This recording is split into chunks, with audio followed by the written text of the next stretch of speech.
राजस्थान में 7 सीटों पर उपचुनावों के नतीजों से भले ही सरकार की सेहत पर असर ना हो, लेकिन इसका संदेश पूरे राज्य में जाएगा। बीजेपी जहां संख्या बल बढ़ाने के इरादे से मैदान में है, वहीं दूसरी ओर लोकसभा चुनाव के नतीजों से उत्साहित कांग्रेस आगे भी इसे भुनाना चाहेगी। गठबंधन के साझेदार दलों के सामने भी उम्मीदवार उतारकर कांग्रेस ने अपनी रणनीति स्पष्ट कर दी है। बड़ा सवाल यही है कि आखिर गठबंधन के दम पर लोकसभा चुनाव में बेहतर परिणाम हासिल करने वाली कांग्रेस 4 महीने के भीतर ही अकेले चुनाव लड़ने क्यों जा रही है।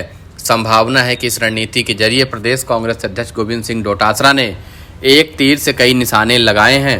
अंदर खाने इस बात की चर्चा है कि आरएलपी के मुखिया हनुमान बेनीवाल तो कांग्रेस के साथ गठबंधन के प्रयास में थे, लेकिन कांग्रेस को लेकर उनकी बयानबाजी के चलते ऐसा मुमकिन नहीं हुआ। डोटासरा ने बेनीवाल के बयान और उनके रवैये की रिपोर्ट आलाकमान तक पहुंचाई थी। साथ ही हरियाणा चुनाव के दौरान कांग्रेस के खिलाफ बेनीवाल के चुनाव प्रचार कार्यक्रम में भी डोटासरा नाराज थे। इसी के चलते राष्ट्रीय लोकतांत्रिक पार्टी से कांग्रेस ने गठबंधन नहीं किया। अब लोकतांत्रिक पार्टी की टिकट पर हनुमान बेनीवाल की पत्नी कनिका बेनीवाल खींसवर से मैदान में है, वहीं कांग्रेस ने रतन चौधरी को मैदान में उतार दिया है। दोनों ही दलों ने महिलाओं को टिकट दी है। खींसवर सीट पर प्रत्याशी उतारने के पीछे डोटासरा का मकसद बेनीवाल को राजनीतिक तौर पर कमजोर करना बताया जा रहा है।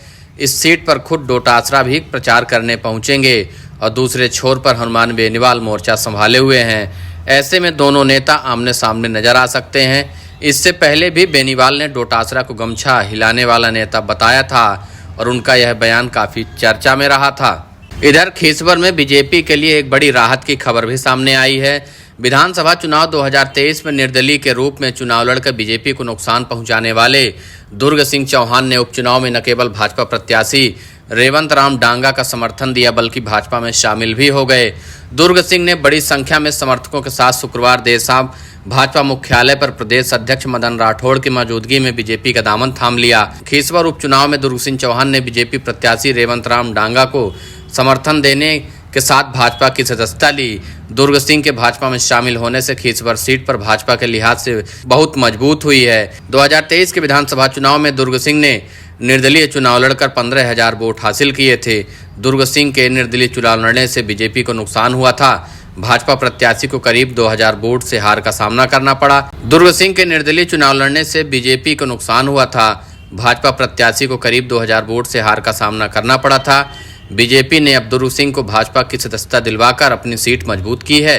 खींसवर विधानसभा सीट वैसे भी त्रिकोणीय मुकाबले में फंसी हुई है, क्योंकि यहां से कांग्रेस और बीजेपी के साथ साथ आरएलपी के प्रत्याशी ने भी अपना नामांकन दाखिल किया है। खींसवर विधानसभा सीट वैसे भी पूर्व में राष्ट्रीय लोकतांत्रिक के पास ही रही थी।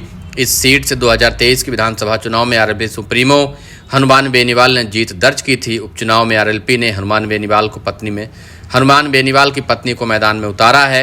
अब इंडिया गठबंधन भी राजस्थान में टूट गया है, इसलिए हनुमान बेनीवाल को भी चिंता सता रही है कि भाजपा कहीं यहां बड़ा दाव न खेल जाए।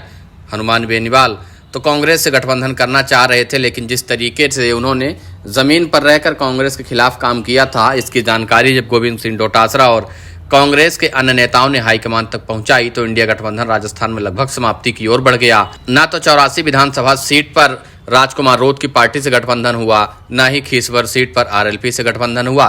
फिलहाल सभी पार्टियां अपने अपने दम पर चुनावी मैदान में हैं। देखना होगा कि किसमें कितना दम है और कौन चुनाव निकाल कर जाता है।